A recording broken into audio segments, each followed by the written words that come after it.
पालघर जिल्ह्यातील अतिवृष्टीच्या पार्श्वभूमीवर आढावा बैठक घेण्यात येणार आहे। मुख्यमंत्री देवेंद्र फडणवीस ही आढावा बैठक घेतील।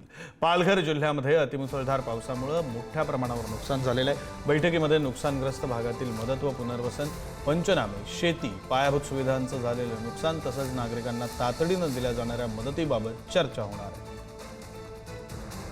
प्रतिनिधी सुशांत सावंत फोन लाईनवरून जोडले गेलेले आहेत। सविस्तर तपशील देतील सुशांत। जर बघितलं असाल तर मागच्या आठवड्यात पालघर जिल्ह्यामध्ये जो पाऊस पडला, अतिमुसळधार पाऊस पडला, ढगफुटी झाल्याचा तिथे अंदाज व्यक्त केला जात होता आणि यामुळे लोकांचं मोठ्या प्रमाणात नुकसान झालेलं आहे। जवळपास 19,000 घरांचे पंचनामे जे आहेत, नुकसान ज्या घरांचं झालंय त्याचे पंचनामे करण्यात आलेले आहेत आणि त्याची माहिती जी आहे त्या जिल्हा पातळीवर संकलित करण्यात आलेली आहे। आज मुख्यमंत्री देवेंद्र फडणवीस यांनी या संदर्भात महत्त्वपूर्ण बैठक बोलावलेली आहे।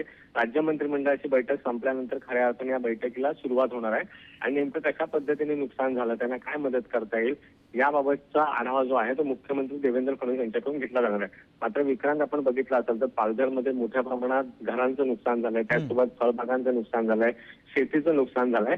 त्यामुळे मोठं संकट जे आहे ते तिथल्या शेतकऱ्यांवर आणि पालघरवासियांवर आलेलं आहे।